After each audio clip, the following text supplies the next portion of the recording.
Editors ન્યૂઝમાં આપનું સ્વાગત છે। અયોધ્યામાં રામ મંદિરને લઈને ખુશીનો માહોલ। જામનગરમાં મીઠાઈના વેપારી શિખંડ સમ્રાટ દ્વારા હિતેશ ચોટાઈએ અનોખી રીતે ખુશી વ્યક્ત કરી। આજના પાવન દિવસે શહેરીજનોને પેંડા આપીને મીઠાઈ સાથે ખુશી વ્યક્ત કરી। ખાસ આ દિવસ માટે વિશેષ પેંડા તૈયાર કરવામાં આવ્યા। પેંડામાં જય શ્રી રામ લખેલા પેંડા આશરે 300 કિલો પેંડા વિતરણ કરવામાં આવ્યા। રામ ભક્તોને પ્રસાદ રૂપે આ પેંડા વિતરણ કરવામાં આવ્યા હતા। લોકો મીઠાઈ સાથે પાવન દિવસની આસ્થા સાથે ઉજવણી કરી।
હિતેશ ચોટાઈ, શિખંડ સમ્રાટ મીઠાઈવાલા, જામનગર।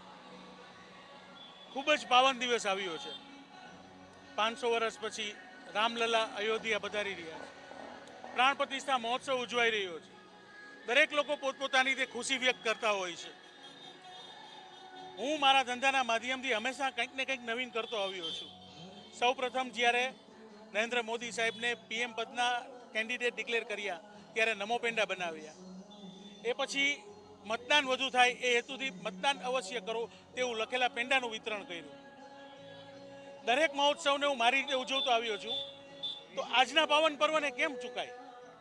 આજના પાવન પર્વે રામલલ્લાના પ્રાણ પ્રતિષ્ઠા મહોત્સવના પેંડા ઉપર જય શ્રી રામ લખેલા પેંડા રામલલ્લાને પ્રસાદ ધરાવી અને લોકોમાં વિતરણ કરેલ છે।